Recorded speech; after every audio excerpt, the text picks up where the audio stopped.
میرے نزدیک مت آئیے گا، جائیں اپنی امی کی پسند کی لڑکی سے شادی کر لیں اور مجھے بے شک آزاد کر دیں، روشا نے روتے ہوئے کہا۔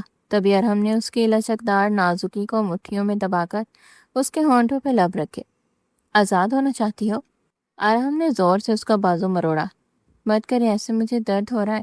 ارحم نے اس کی انر تھائز پہ ہاتھ رکھ کر اس کو مسلا۔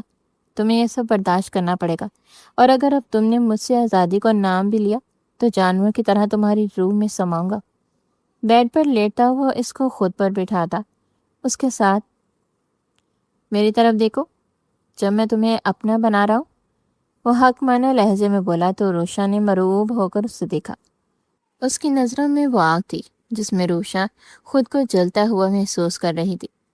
وہ اس کے سینے پہ اپنے ناخن گاڑ دیتی تھی جب ارحم کی حرکتیں اس کے برداشت سے باہر ہو جاتی تھی۔ کمرے میں گرم سانسوں کا ایک طوفان تھا۔ ارحم نے اس کے بالوں کو اپنے ہاتھوں میں لپیٹا اور اسے ایک جھٹکے سے اپنے اوپر بٹھا لیا۔ اب تم اپنی مرضی سے مجھ پہ بیٹھو گی اور تب تک نہیں رکو گی جب تک میں نہ کہوں۔ وہ اسے حکم دیتے ہوئے اس کی کمر کو اپنے ہاتھوں سے تھامے بیٹھا تھا۔ روشا نے اس وقت شرم اور لذت کے درمیان کا فرق سمجھ نہیں آ رہا تھا۔ وہ بس اس کے جنون کی لہروں میں بہتی جا رہی تھی۔ ارحم کی گرفت اتنی مضبوط تھی کہ وہ اسے چھوڑ کر کہیں جا ہی نہیں سکتی تھی۔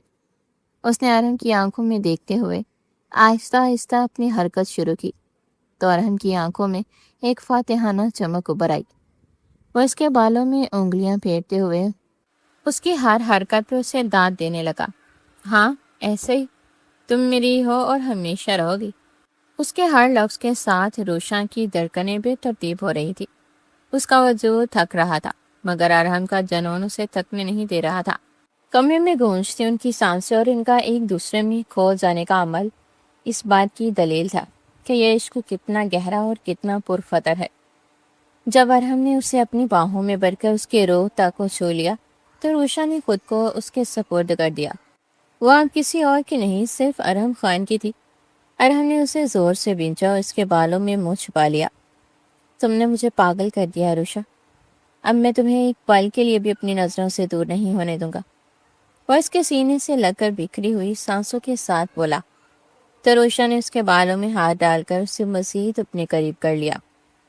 یہ رات ان کی زندگی کی سب سے یادگار رات تھی جس میں ان کی محبت کا بیج بویا گیا تھا، اور ارحم نے اپنی منگوہا کو مکمل طور پر اپنا لیا تھا۔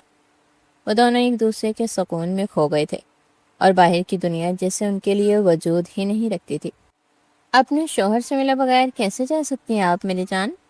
اس کے بالکل قریب پہنچ کر اس کے بالوں میں ہاتھ ڈال کر ان کی خوشبو سونگتے ہوئے بولا تھا، جبکہ روشان مکمل اپنے حواس کھو دینے کو تھی۔ بولے ملیں گی نہیں اپنے اتنے ہاٹ اور ڈیشنگ شوہر سے؟ اس کے چپ دے کر وہ اس کے بالوں کی لٹ کو ہلکا سا کھینچ کر بولا تھا جس پہ وہ گہری سسکی بھر گئی۔ اس کے یوں بال کھینچنے پہ وہ بے ساختہ کر رہی تھی۔ جب اس کی کراہ سنتے وہ ہلکا سا ہنسا۔ ارے اتنی نزاکت کیسے سہیں گی اس نازک وجود پہ شدت ہے میری؟ وہ دل فریب لہجے میں اسے پوچھتا۔ اسے دنیا کا سب سے حسین مرد لگا تھا۔ آپ میرے ساتھ یہ سب نہیں کر سکتے، اس کا نرم لہجہ محسوس کرتے ہوئے اسے نگاہوں سے وارن کرتی لڑکھڑاتی آواز میں بولی تھی۔ جب وہ اس کے وارن کرنے کے انداز پہ اپنی مسکراہٹ دبانے لگا، واللہ آپ کا یہ دمکیا میز انداز، وہ اس کی آنکھوں کے وائے کی طرف اشارہ کرتا دل نشینی سے بولا تھا، جبکہ اس کے لفظوں سے وہ بے جان ہو رہی تھی۔ ارحم، وہ اس کی سانسوں کی تپش اپنے چہرے پہ محسوس کرتی اس کا نام لینے لگی۔ جب وہ ایک جست میں اس کے لبوں کو دبوچتا، اس کی ہر آواز کا گلا گونج گیا۔ کچھ پل اس کے چہرے پہ اپنی شدت دکھانے کے بعد وہ پیچھے ہٹا تھا، جبکہ روشا نے آنکھیں پھاڑے بس ایک ہی منظر کو دیکھے جا رہی تھی۔ وہ بالکل سٹل ہو چکی تھی، سانس لینا اس سے محال ہوا تھا، جبکہ اس کی باتوں اور اس پہ تضاد اس کے لمس نے اس کو بے چین کر دیا تھا۔ دوبارہ نام لیں گی تو اس سے بھی برا حشر کروں گا، جانتی ہے نا کہ نہیں سن سکتا ان لبوں سے اپنا نام، ضبط ٹوٹنے لگتا ہے میرا، آئندہ احتیاط کیجیے گا ورنہ نہیں جانتا میں ان لبوں کے ساتھ کیا کر جاؤں۔ وہ اس کے لبوں پہ اپنا انگوٹھا دگڑتا بولا تھا، جبکہ وہ بھی ابھی خوفزدہ نگاہوں سے اسے یوں دیکھ رہی تھی جیسے یہیں کھڑے کھڑے اللہ کو پیاری ہونے والی تھی۔ اس کو ساکت نگاہوں سے اپنی طرف دیکھتا پا کر وہ اس کے چہرے پر پھونک مارتا ایک دفعہ پھر سے آج تو کوئی بہت خوش لگ رہا ہے، علیزہ اس کے لبوں پہ پھیلی مسکراہٹ دے کر اسے ٹکوہا کرواتے ہوئے بولی۔ تو روشانی نے اس کی جانب گور کر دیکھا۔ شٹ اپ، ایسا کچھ نہیں، سر جھٹک کر اپنی مسکراہٹ دبا کر بولتی وہ اسے مسکرانے پہ مجبور کرتے۔ ارحم لالا کی کال آئی تھی، کہہ رہے تھے کہ کچھ دیر میں پہنچ رہے ہیں۔ اس نے زومینی انداز میں جیسے کچھ جتایا تھا۔ روشانی کا دل الگ انداز میں دھڑکا، وہ آ رہا تھا، یہ سوچ ہی اس کی آنگ آنگ میں سرساری بڑھ رہی تھی۔ ہاں تو میں کیا کروں؟ جان بوجھ کر خود کو لاپرواہ دکھانے کی کوشش کرتی اور سر جھٹک گئی جب اس کی حرکت پر علیزے کا دل چاہا زور زور سے کہہ لگائے، ہاں ہاں کچھ نہیں کرو، بس رخصت ہونے کی تیاری کرو۔ اس کے انداز میں ذو معانیت محسوس کرتے روشانی نے اسے غور کر دیکھا۔ زیادہ خراب نہیں ہوگی تم؟ وہ آنکھیں چھوٹی کیے اس کی جانب دیکھتے ہوئے بولی تو علیزے کھلکھلا اٹھی۔ بالکل بھی نہیں، تم رخصتی کرنے کی تیاریاں کرو اور ہم خراب بھی نہ ہو، یہ کہانی کا انصاف ہے۔ اس کا لہجہ شرارتی تھا۔ روشانی کی آنکھوں میں چمک ابھری۔ کروا ہی نہ لے تمہاری ارحم لالا رخصتی، کام تو ختم ہو جائے ان کا۔ سر جھٹک کر خبکی سے بولتی وہ اس وقت کافی معصوم لگی تھی۔ اوہ تو یہ بات ہے، آ لینے دو لالا کو، بولتی ہوں کہ ان کی محترمہ ان سے وقت چاہتی ہے۔ علیزہ نے آنکھوں میں شرارت کا خمار بڑھتے ہوئے کہا تو روشانی نے اسے آنکھیں دکھائیں۔ شٹ اپ، ایسا کچھ مت کرنا، منہ توڑ دوں گی۔ وہ انگلی اٹھا کر وارن کرتی اس کی جانب بڑھی۔ جب علیزہ اس کی پہنچ سے دور ہوتی اندر کی جانب آگے تھی۔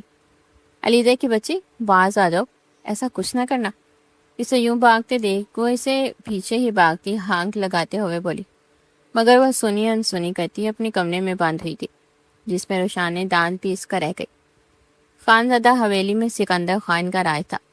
سکندر خان اور بلقیس بیگم کے 2 بچے تھے، بڑے بیٹے جہانگیر خان اور چھوٹے بیٹے پرویز خان۔ جہانگیر خان کی شادی تہمینہ خان سے ہوئی تھی۔ ان کے 2 بچے تھے، بڑا بیٹا ارحم خان اور چھوٹی بیٹی علیزہ خان۔ اس کے بعد تھے پرویز خان جن کی شادی ناہید خان سے ہوئی تھی۔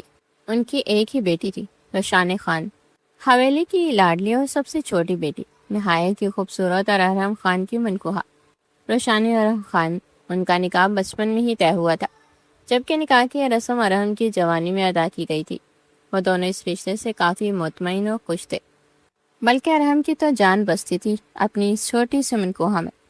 خانزادہ حویلی کے مین گیٹ سے داخل ہوتے ہی ارحم خان کی بلیک لگژری گارڈ پورچ میں بریک لگائی تو ہوا میں ایک ہلچل سی مچ گئی۔ ڈرائیونگ سیٹ کا دروازہ کھول کر وہ جب باہر نکلا تو اس کا پرشکوہ وجود وہاں کے پورے ماحول پر چھا گیا۔ اس نے اپنے برانڈڈ سن گلاسز اتار کر ہاتھ میں پکڑے اور اپنے قدموں کو روب سے اٹھاتا اندر کی جانب بڑھا۔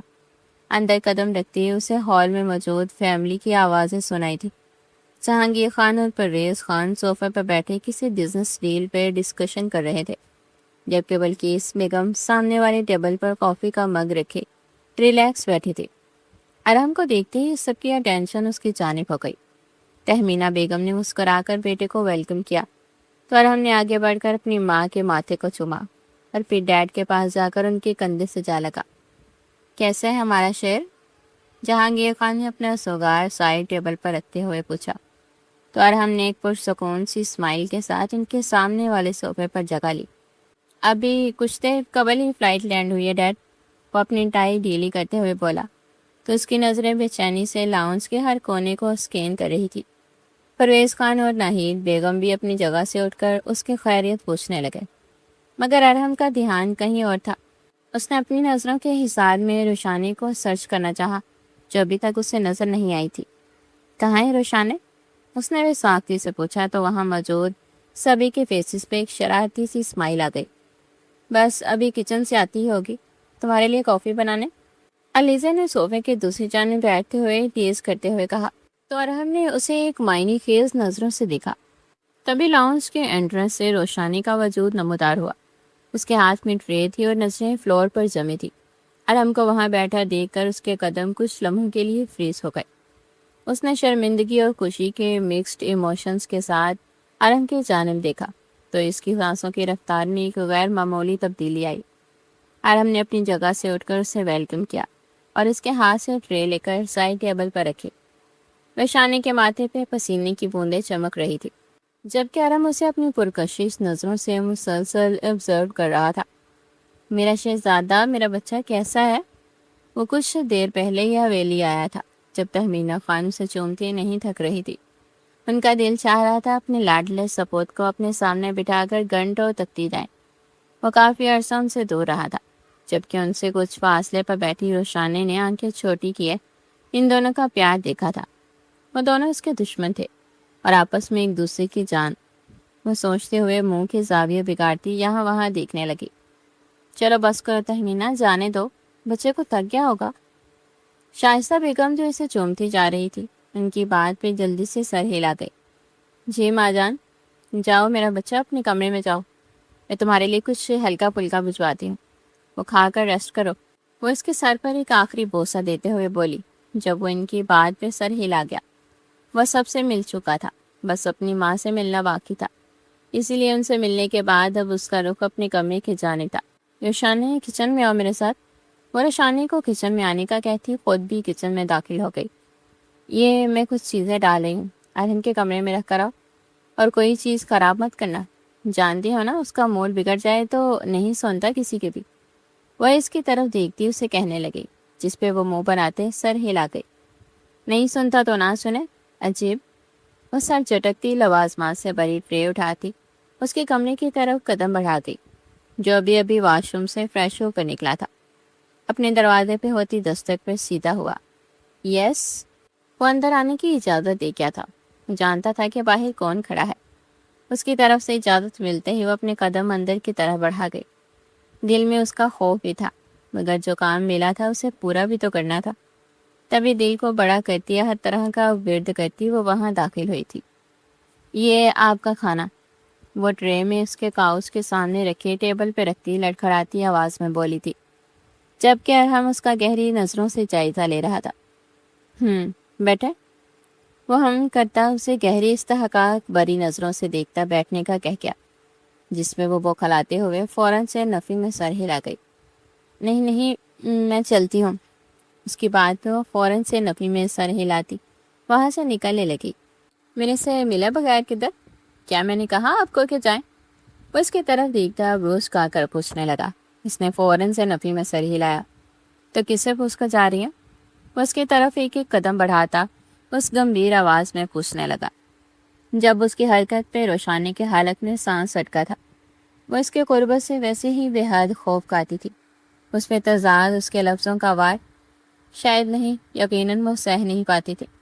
وہ تھر تھر کانپتی اپنی خیریت کی دعائیں مانگ رہی تھی، جبکہ وہ اس کی طرف دیکھتا اس کے چہرے کے اتار چڑھاؤ محسوس کر رہا تھا۔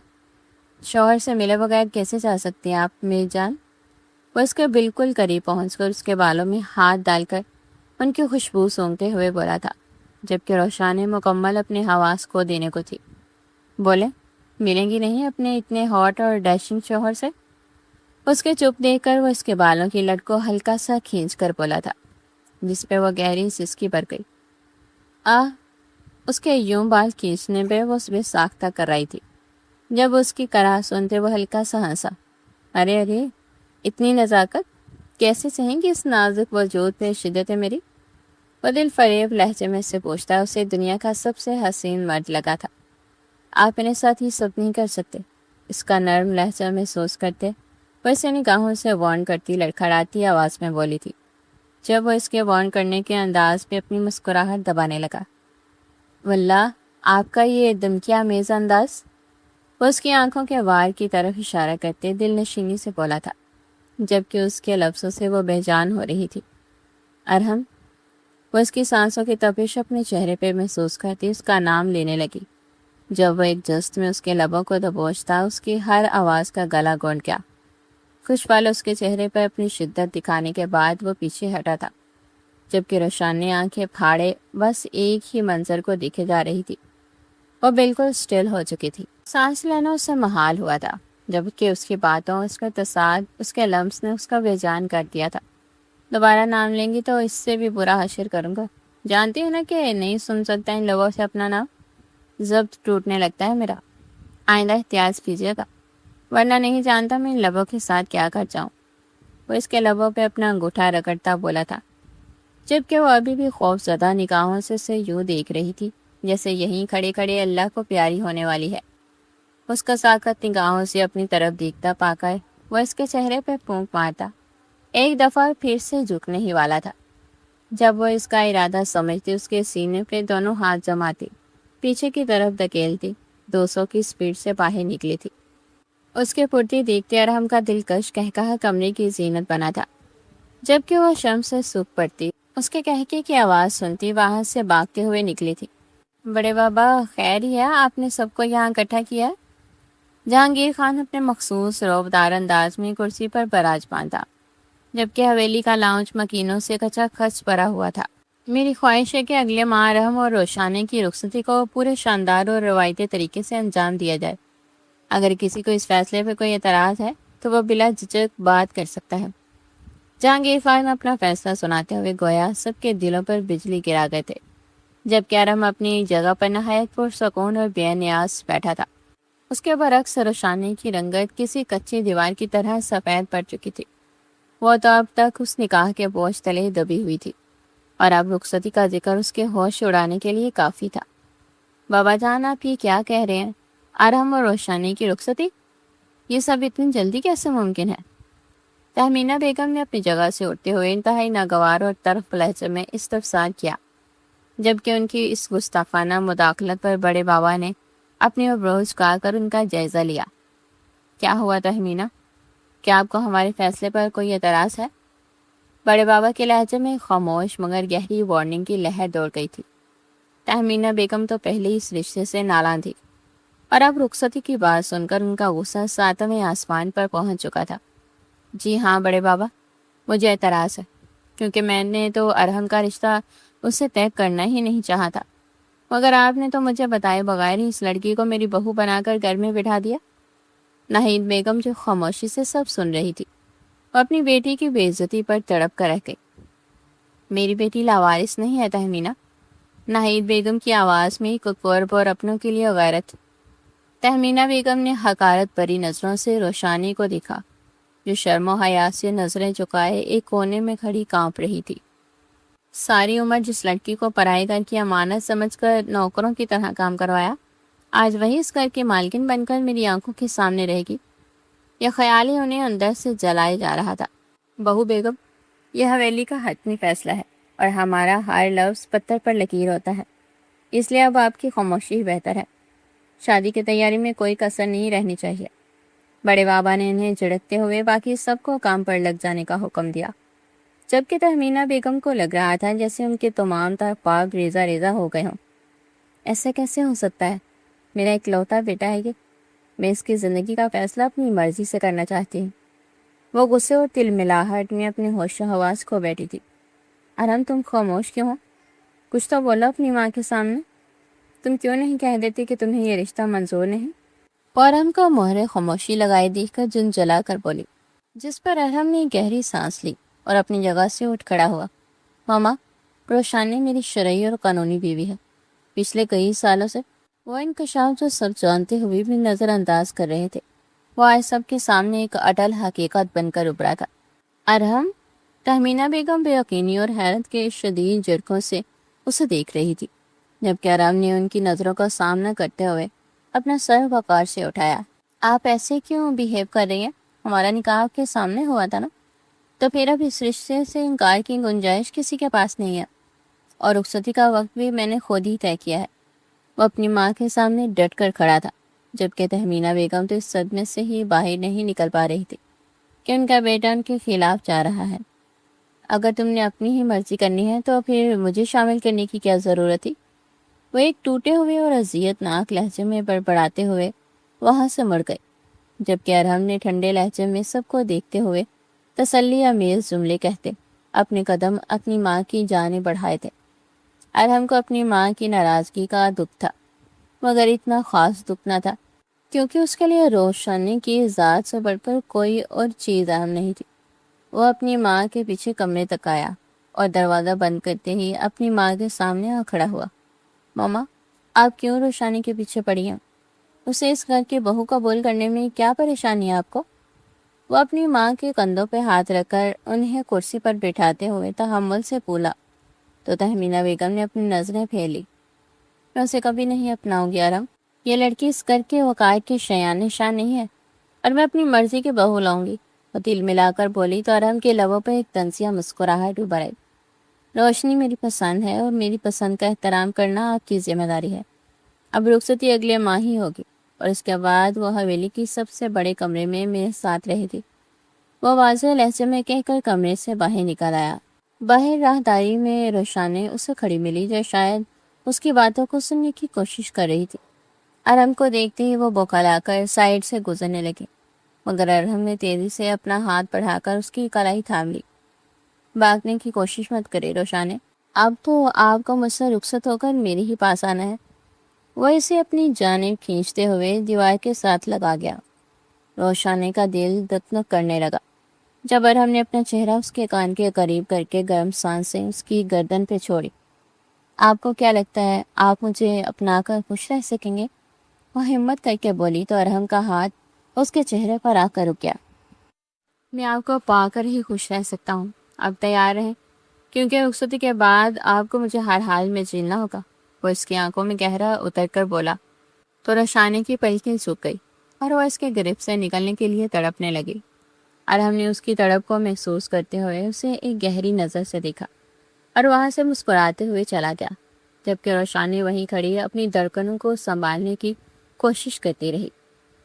رات کے گہرے سائے حویلی پر چھائے تھے اور ارہم اپنے کمرے کے بالکونی میں کھڑا سگریٹ کا دھواں ہوا میں اڑا رہا تھا، مگر اس کا دھیان اندر اس بستر پہ تھا جہاں روشانی کسی مجبوری کے تحت اسے دیکھ رہی تھی۔ وہ مڑا اور لمبے ڈنگ برتا اس کے قریب آ کر اس کے سامنے بیٹھ گیا۔ اتنی خاموشی؟ وہ اس کی آنکھوں میں جھانکتے ہوئے دھیمی آواز میں بولا تو روشانے نے اپنی نظریں چرائی۔ ارہم، اب بہت ہو چکا ہے، مجھے لگتا ہے کہ تائی جان ٹھیک کہہ رہی ہیں، میں آپ کے قابل نہیں ہوں۔ وہ احساس کمتری کا شکار ہوتی گھبراتے ہوئے بولی تو ارہم نے ایک گہری سانس لے کر اس کی ٹھوڑی کو اپنی انگلیوں کے درمیان لیا اور اسے اپنی جانب متوجہ کیا۔ بس کر لو، تمہیں کیا لگتا ہے میں یہاں تمہیں چھوڑنے کے لیے آیا ہوں؟ اس کا لہجہ شفاف تھا، اس کے لبوں کے بالکل قریب آ کر بولا تو روشانی کا سانس سینے میں ہی اٹک کر رہ گیا۔ وہ اس کی آنکھوں میں موجود شدت دیکھ کر کانپ اٹھی۔ ارہم پلیز، وہ پھر سے التجا کرنے لگی، مگر ارہم نے اسے ٹوک دیا۔ تمہیں کیا لگتا ہے کہ یہ سب کر کے مجھے خود سے دور کر لو گی؟ تمہارے ذہن میں بھی مجھ سے دور ہونے کی یہ بات آ چکی ہے تو بھی ٹھیک ہے، آج تمہیں میری ہر بات ماننی ہوگی، کیونکہ اب رخصتی میں زیادہ دن نہیں بچے اور میں اب مزید انتظار کرنے کے موڈ میں نہیں ہوں۔ آج سے مجھے میرا حق چاہیے، وہ حق جو ایک شوہر کو بیوی دیتی ہے، تاکہ دوبارہ مجھ سے دور جانے کا سوچ بھی نہ سکو۔ وہ کہتا ہوا اس پر جھکا، اس کے گلے کی گہرائی کو اپنے ہونٹوں سے محسوس کرنے لگا۔ روشانی کی روح تک کانپ گئی جب اس کے گرم ہونٹوں نے اس کے نازک جلد کو چھوا۔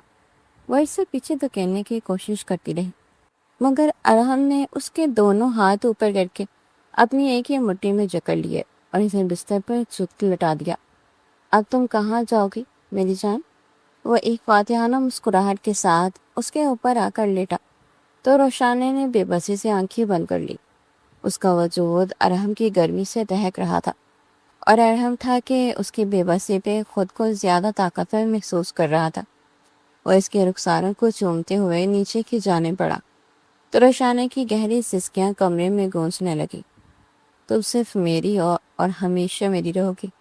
اس کے کان میں سرگوشی کرتے ہوئے اس کے لباس کی ڈوریوں سے کھیلنے لگا تو روشانے نے تڑپ کر اپنی آنکھیں کھولی اور ارہم کی آنکھوں میں دیکھتے ہوئے ایک مزاحمت سے کی تھی، مگر وہ یہ مزاحمت زیادہ دیر تک قائم نہ رکھ سکی، کیونکہ ارہم اس کے پورے وجود پہ اپنی چھاپ چھوڑتا اس کو اپنا بناتے چلا گیا۔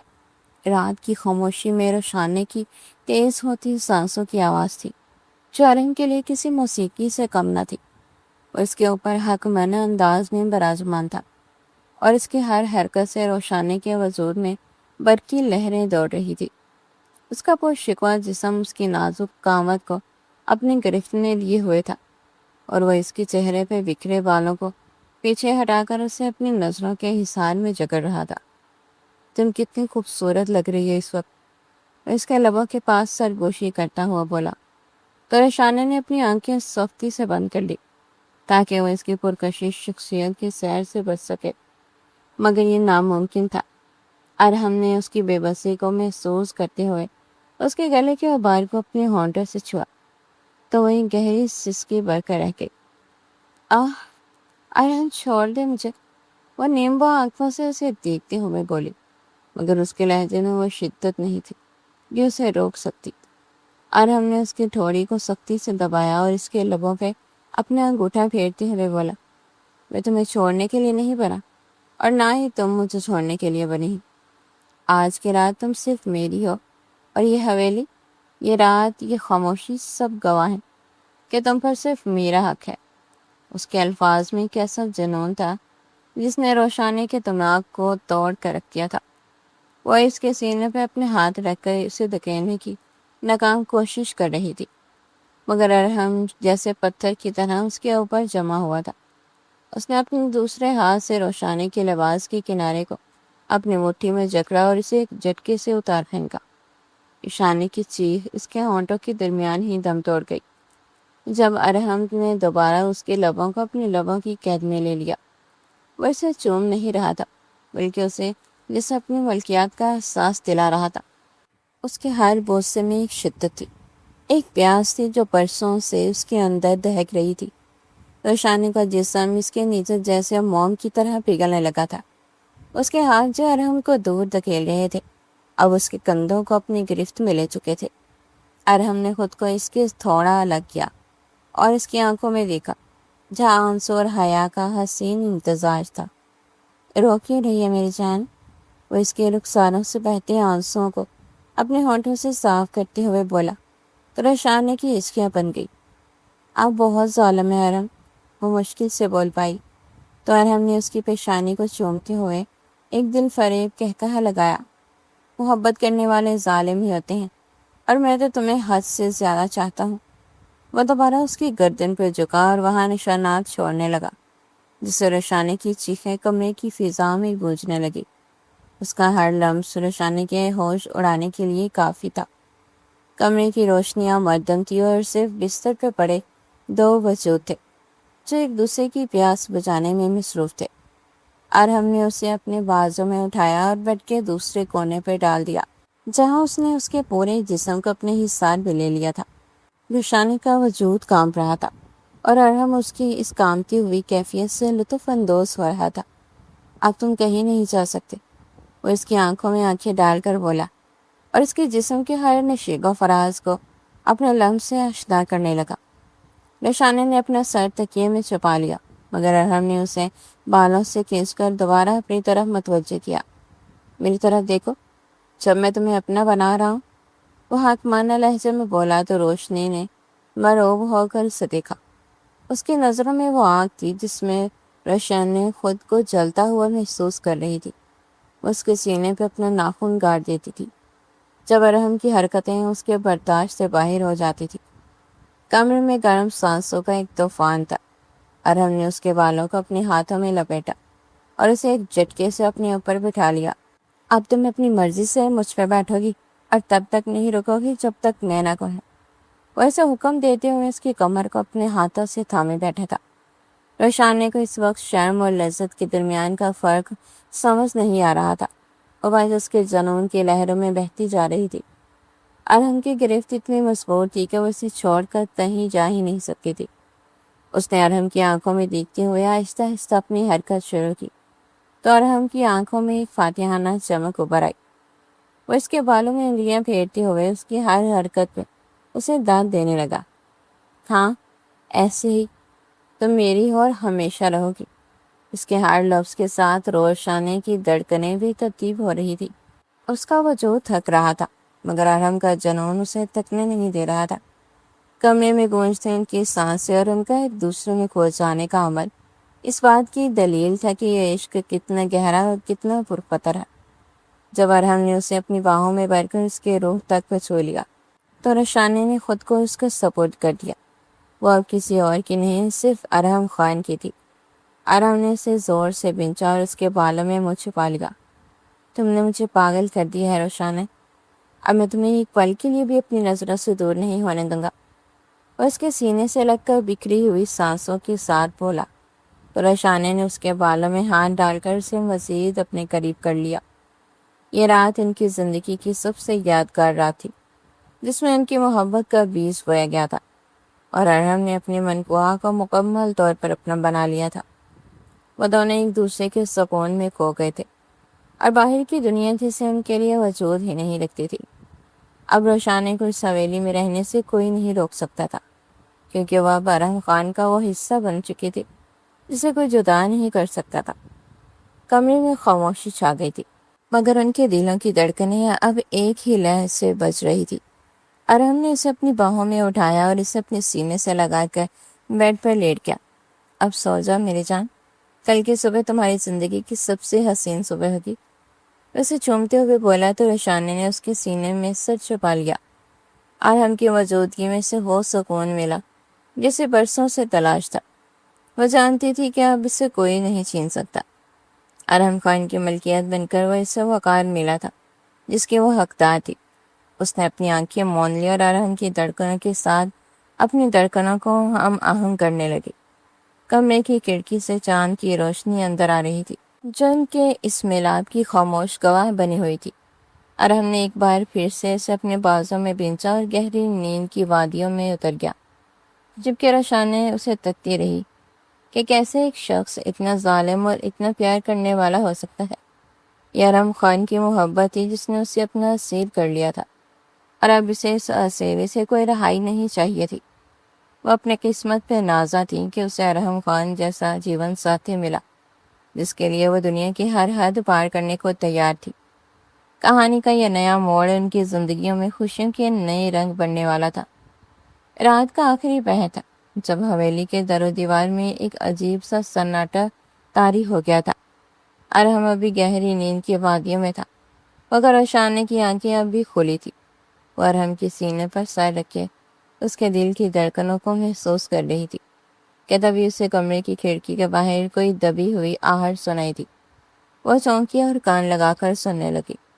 کوئی تھا جو بالکونی کے باہر موجود پودوں کو کڑید رہا تھا۔ رشانے کا دل دھک سے رہ گیا۔ کیا کوئی اس وقت حویلی میں داخل ہونے کی جرت کر سکتا تھا؟ وہ آہستہ سے ارحم کے بازوں سے خود کو آزاد کرنے لگی، مگر ارحم کی گرفت اس کے جسم کے گرد مسکوت ہو گئی۔ اسے لگا ارحم جاگ گیا ہے، مگر وہ گہری نیند میں ہی بڑبڑایا، کیا ہوا، سو جاؤ۔ ارحم کی آواز میں نیند کا خمار تھا، مگر رشانے کا خوف بڑھتا ہی جا رہا تھا۔ وہ دوبارہ سے سمت متوجہ ہوئی۔ اس بار ایک ہلکی سی چیز کے ٹکرائے کی آواز آئی، جیسے کوئی چابی سے تالا کھولنے کی کوشش کر رہا ہو۔ رشانے نے مزید ہمت جمع کی اور دبی پاؤں بستر سے اتر کر کھڑکی کی جانب بڑھی۔ اس کا سانس حلق میں اٹک گیا جب اس نے پردے کو ذرا سا ہٹا کر باہر دیکھا۔ باہر اندھیرا اتنا گہرا تھا کہ کچھ دکھائی نہیں دے رہا تھا، مگر ایک لمحے کے لیے بجلی کڑکتے سے سیاہ ہیولا کھڑکی کے بالکل قریب نظر آیا، جس کے ہاتھ میں ایک لمبی سی چمکتی ہوئی چیز تھی۔ وہ کوئی عام انسان نہیں لگ رہا تھا۔ رشانے کی چیخ حلق میں ہی گھٹ گئی جب وہ شخص اچانک پلٹا۔ اس کی آنکھیں کسی درندے کی طرح چمک رہی تھی۔ وہ روشنی کو دیکھ کر ایک ہیبت ناک مسکراہٹ کے ساتھ ہنسا اور اپنی انگلی ہونٹوں پر رکھ کر اسے خاموش رہنے کا اشارہ کیا۔ رشانے بری طرح کانپ اٹھی اور پیچھے کی طرف لڑکھڑائی۔ اس کا پاؤں فرش پر پڑے گلدان سے ٹکرایا اور ایک زوردار آواز کے ساتھ وہ ٹوٹ کر بکھر گیا۔ اس آواز نے ارحم کی نیند اڑا دی۔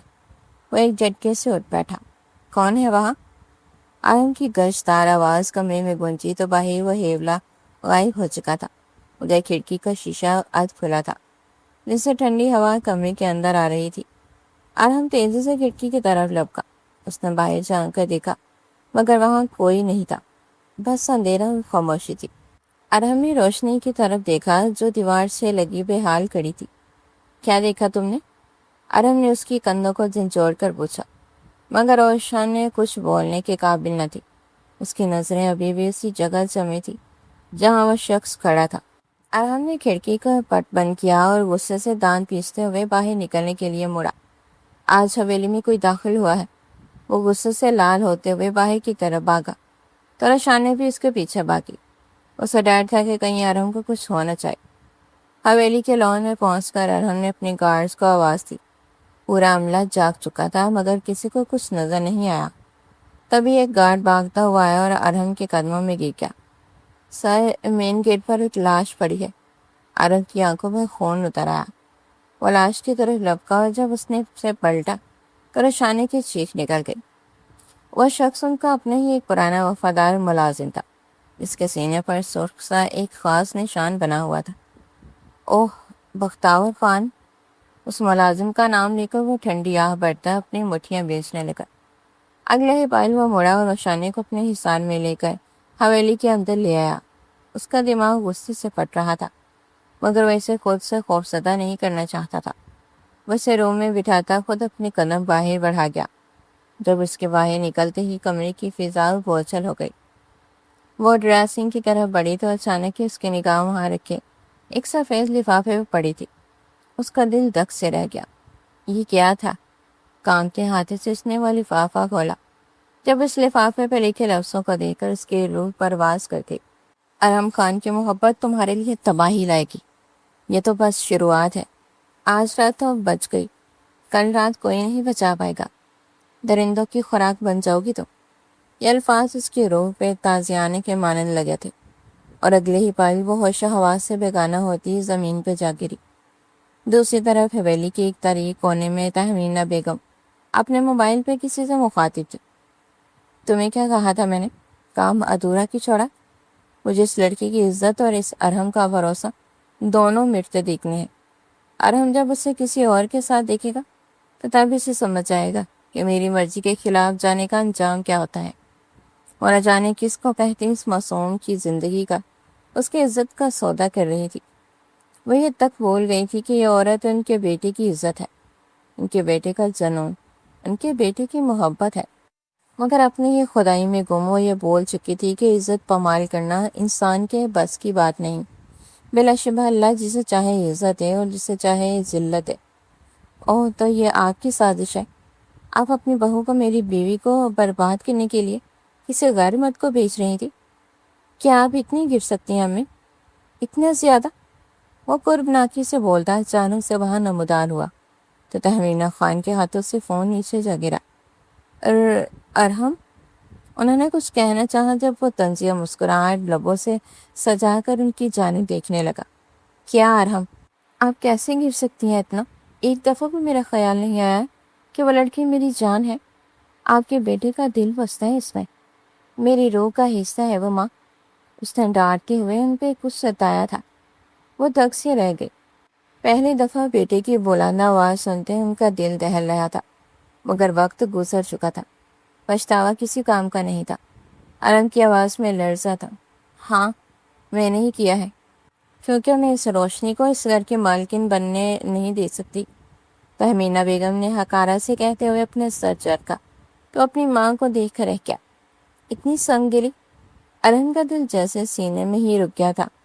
کوئی اور ہوتا تو شاید وہ اسے اب تک مٹی تلے دفن کر چکا ہوتا، مگر یہ ماں تھی، کیسے یہ قدم اٹھاتا؟ آپ نے آج اپنے بیٹے کو ہمیشہ کے لیے کھو دیا ہے امی۔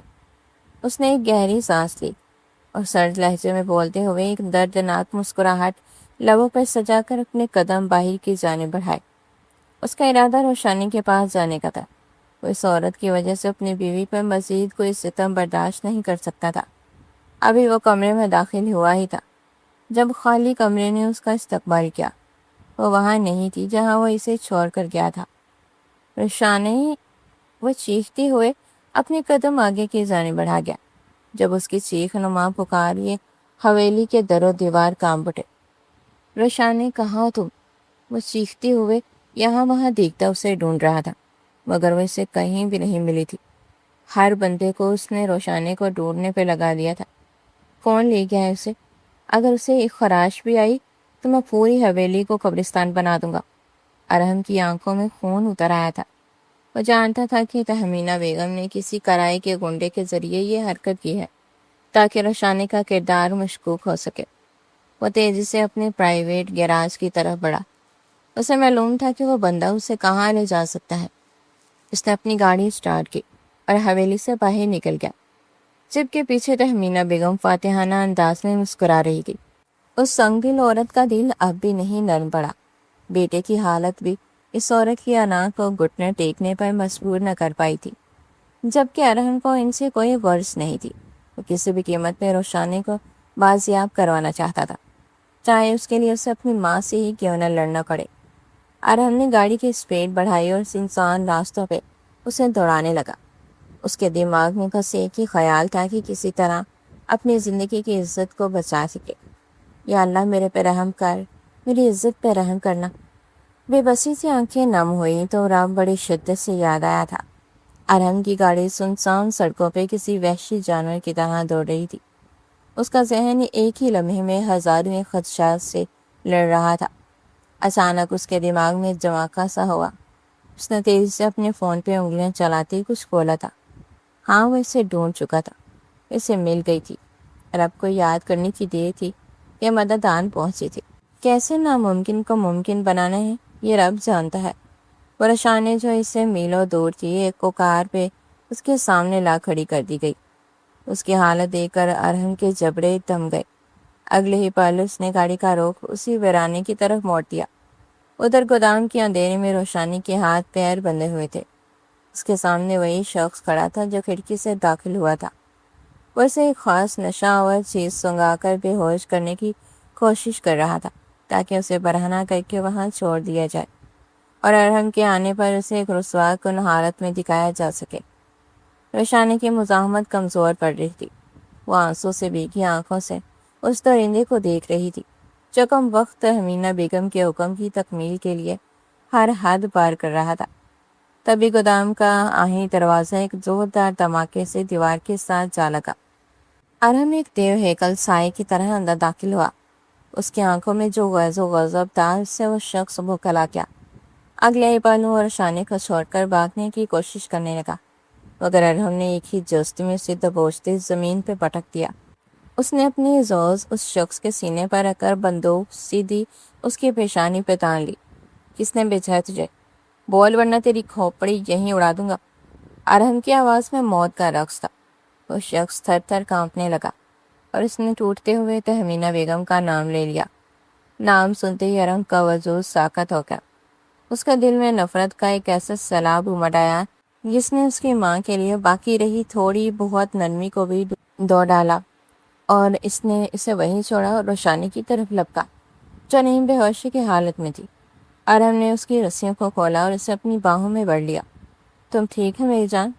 وہ اس کے چہرے کو چومتے ہوئے لرزتی آواز میں بولا تو روشانی نے اپنی کمزور آنکھیں کھولی اور ارحم کے سینے میں سر چھپا لیا۔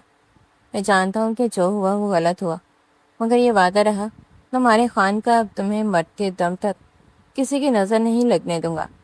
ارحم نے اسے اپنے کوٹ میں لپیٹا اور اسے اٹھا کر گاڑی کی طرف بڑھنے لگا۔ اس کے پیچھے گودام سے شخص کی چیخیں آ رہی تھی جنہیں وہ نظر انداز کر گیا۔ اب اس کا اگلا ٹھکانہ حویلی نہیں تھا بلکہ ایک ایسی جگہ تھی جہاں تہمینہ بیگم کا سایہ بھی نہیں پہنچ سکتا تھا۔ وہ روشانی کو لے کر وہاں سے نکلا تو صبح کی پہلی کرن آسمان کے نمودار ہو رہی تھی، مگر وہ صبح ارحم کی زندگی میں ایک طوفان لانے والی تھی۔ وہ طوفان جس میں کئی رشتے ٹوٹنے تھے تو کئی بننے تھے۔ روشنی کو اپنی باہوں میں جکڑے ہوئے کسی بھی قیمت پہ اسے واپس حویلی نہیں لے جانا چاہتا تھا۔ وہ جانتا تھا کہ اب تہمینہ بیگم کسی بھی حد تک گر سکتی ہے۔ اس نے روشانی کے ماتھے کو چوما اور گاڑی کی رفتار مزید تیز کر دی۔ اب انتقام کی اگلی باری اس کی ماں کی تھی۔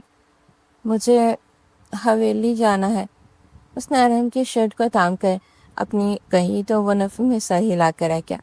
ہرگز نہیں، اس کا انکار صاف تھا۔ امی سے ملنا ہے، اس نے روتے ہوئے کہا تو ارحم کے دل کو کچھ ہوا۔ اگلے ہی پال اس نے روشانی کا ماتھا چومتے اس کا سر خود میں چھپاتے گاڑی کو حویلی کی جانب موڑا تھا۔ کدھر ہیں آپ تہمینہ خان؟ حویلی کے لاؤنج میں پہنچتے ہی ارحم نے گرجدار آواز میں پکارا تو تہمینہ بیگم اور باقی گھر والے ہکا بکا رہ گئے۔ تہمینہ بیگم کا چہرہ ارحم کی واپسی اور روشانی کو بحفاظت دیکھ کر سفید پڑ گیا۔ ارحم نے ایک گہرا سانس لیا اور اپنی ماں کے بالکل سامنے آ کر کھڑا ہو گیا۔ اس کے ہاتھوں کی مٹھیاں اس قدر زور سے بنچی ہوئی تھی کہ ان کی ہڈیاں نمایاں تھیں۔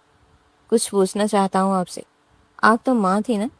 ایک ماں کا دل تو اولاد کی خوشیوں کے لیے دھڑکتا ہے۔ وہ تو اپنی اولاد کے ماتھے پہ شکن تک دیکھ کر تڑپ جاتی ہے۔ آپ کیسی ماں ہے جس نے اپنے ہی بیٹے کی خوشیوں کو برباد کرنے کے لیے اتنی گنونی سازش رچی؟ کیا اتنی نفرت ہوتی ہے ایک ماں کو اپنے بیٹے سے کہ وہ اس کی زندگی ہی اجاڑ دے؟ میں تو آپ کو اپنی دنیا مانتا تھا، اپنی ہر خوشی میں آپ کی رضامندی تلاش کرتا تھا، مگر آپ نے تو میری محبت کا گلا گھونٹنے میں کوئی کسر نہیں چھوڑی۔ بتائیے مجھے، کیا اتنی نفرت ہے بیٹے کی خوشیوں سے آپ کو؟ آپ نے روشانی کے ساتھ جو کچھ کرنے کی کوشش کی وہ تو کوئی دشمن بھی نہیں سوچے۔ آپ کو مجھ سے نفرت تھی تو مجھ سے کہتے، میرے وجود پہ وار کرتے، مگر آپ نے تو میری عزت پہ ہاتھ ڈال دیا۔ میں کیسے اب آپ کو اپنی ماں کہہ کر پکاروں جب میری ماں نے ہی میرے کردار کو داغدار کرنے کی کوشش کی ہو؟ ارحم کے الفاظ جیسے تیر کی طرح تہمینہ بیگم کے سینے میں پیوست ہو رہے تھے۔ اس کے لہجے میں چھپا کر وہاں ہر شخص کی آنکھیں نم ہو گئی، جبکہ تہمینہ بیگم تڑپ اٹھی تھی۔ ان کی آنکھوں سے آنسوں کا سیلاب بہہ گیا۔ انہوں نے گڑ گڑا کر اپنے بیٹے کے قدموں میں گرتے اپنا سر پیٹا تھا۔ نہیں میری جان، تم تو میرا سکون ہو، میری آنکھوں کی ٹھنڈک ہو ارحم۔ مجھ سے بہت بڑی غلطی ہو گئی، میں نے نفرت میں اپنی آنکھوں پہ پٹی باندھ لی تھی۔ میں نے نہیں دیکھا کہ میں کیا کر رہی ہوں، مجھے معاف کر دو، میں تمہاری ماں ہوں، میری ہستی کو مٹی میں نہ ملاؤ۔ وہ روتے ہوئے ہچکیاں لے رہی تھی، مگر ارحم کا پتھرا ہوا چہرہ دیکھ کر ان کا دل کانپ اٹھا۔ ارحم کے لیے اب یہ معافی معنی نہیں رکھتی تھی، کیونکہ اس نے جو دکھ دیکھا تھا وہ وقت کے ساتھ ساتھ میں مٹنے والا نہیں تھا۔ اس نے سرد مہری سے اپنی ماں کا ہاتھ اپنے قدموں سے جھٹک دیا اور پیچھے ہٹ گیا۔ نہیں، میں آپ کو معاف نہیں کر سکتا، کیونکہ آپ نے اس رشتے کے تقدس کو پامال کیا ہے۔ میرے لیے اب آپ کا وجود ایک اجنبی سے زیادہ کچھ نہیں ہے۔ میں نہیں جانتا کہ اب میں آپ کو کیسے دیکھوں گا۔ وہ پتھر دل ہوتے انکار کا فیصلہ سنائے مرنے لگا۔ اس کی اپنی آواز کانپ رہی تھی۔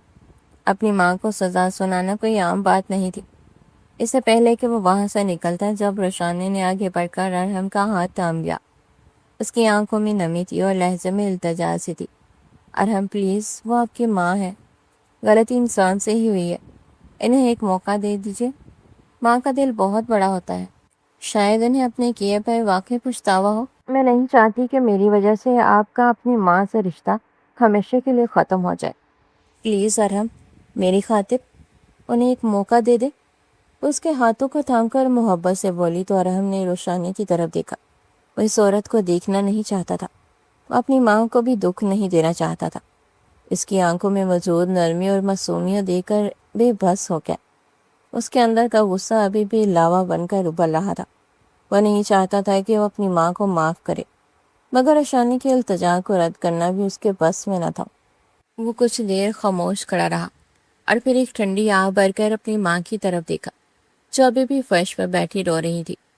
ٹھیک ہے، میں روشانی کی خاطر آپ کو ایک موقع دے رہا ہوں، مگر یاد رکھیے گا، اس کے بعد اگر آپ نے دوبارہ ایسی کوئی حرکت کی تو پھر حویلی کے دروازے ہمیشہ کے لیے آپ پر بند ہو جائیں گے۔ میں نے آپ کو صرف روشانی کے کہنے پر معاف کیا ہے، ورنہ میرا دل تو آپ کے لیے ہمیشہ کے لیے مر چکا ہے۔ اور ہم نے یہ کہہ کر ایک آخری نگاہ اپنی ماں پر ڈالی اور روشانی کا ہاتھ تھام کر وہاں سے اپنے کمرے کی طرف بڑھ گیا۔ پیچھے حویلی میں ایک سناٹا چھا گیا تھا، جبکہ تہمینہ بیگم، وہ تو اپنی ہی سازشوں کی آگ میں جھلس کر رہ گئی تھی۔ 5 سال کا عرصہ گزر چکا تھا، مگر خانزادہ حویلی کی فضاؤں میں آج بھی رعب و دبدبہ قائم تھا۔ وقت نے بہت کچھ بدل دیا تھا۔ تہمینہ بیگم اب پہلے والی تہمینہ بیگم نہیں رہی تھی۔ ان کے لہجے کی تلخی پگھل کر ندامت میں بدل چکی تھی۔ وہ اب روشانی کی آنکھوں میں آنکھیں ڈالنے سے بھی کتراتی تھی۔ شاید اس گناہ کا بوجھ انہیں اندر سے کھائے جا رہا تھا جو انہوں نے برسوں پہلے کیا تھا۔ ارحم خان اب ایک کامیاب ترین بزنس ٹائکون بن چکا تھا۔ اس کی شخصیت میں پہلے سے زیادہ ٹھہراؤ اور وقار آ چکا تھا۔ وہ اب پہلے جیسا غصیلا تو نہیں تھا، مگر اس کا رعب آج بھی ایسا تھا کہ سامنے والا نظریں جھکانے پر مجبور ہو جاتا تھا۔ حویلی کے وسیع و عریض لاؤنج میں شام کی چائے کا اہتمام تھا۔ روشانی ایک سادہ مگر نفیس جوڑے میں ملبوس کچن سے باہر نکلی تو ارحم سے دیکھ کر اپنی کتاب سے نظریں ہٹا کر اسے ہی تکتا رہ گیا۔ 5 سال گزرنے کے بعد بھی اس کی نظروں میں وہی پیاس اور وہی جنون تھا جو ان کی شادی کی پہلی رات تھا۔ روشانی نے مسکرا کر اسے دیکھا اور ٹیبل پر چائے رکھتے ہوئے اس کے پاس آ کر بیٹھ گئی۔ آپ آج پھر دیر تک کام میں الجھے رہے؟ وہ اس کے ماتھے سے پسینہ صاف کرتے ہوئے دھیمے لہجے میں بولی، تو ارحم نے اس کا ہاتھ تھام کر اپنے لبوں سے لگا لیا۔ یہ سب تمہارے اور ہمارے مستقبل کے لیے ہے روشنی۔ اب تو ہماری زندگی میں ایک اور وجود بھی شامل ہے، اسے بھی تو دیکھنا ہے۔ ارحم کی بات سن کر روشانی کے چہرے پر ایک شرمیلی سی مسکراہٹ پھیل گئی۔ ان کی زندگی میں 4 سال کا ایک چھوٹا سا شہزادہ آ چکا تھا جس کا نام انہوں نے سکندر رکھا تھا۔ سکندر بالکل اپنے باپ کی طرح ضدی اور اپنی ماں کی طرح خوبصورت تھا۔ حویلی کے باغیچے سے سکندر کے ہنسنے اور بھاگنے کی آوازیں آ رہی تھی۔ ارحم نے ایک نظر کھڑکی سے باہر ڈالی اور پھر روشانی کی طرف متوجہ ہوا۔ تہمینہ بیگم جب سکندر سے شدید محبت کرتی تھی، باغیچے میں اس کے پیچھے بھاگ رہی تھی۔ یہ منظر دیکھ کر روشانی کی آنکھیں نم ہو گئی۔ ارحم نے روشانی کے کندھے پر ہاتھ رکھا۔ دیکھ رہی ہو روشانی، وقت سب کچھ ٹھیک کر دیتا ہے۔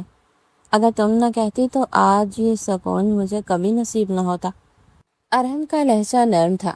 وہ سمجھ چکا تھا کہ انتقام سے زیادہ سکون معاف کر دینے میں ہے۔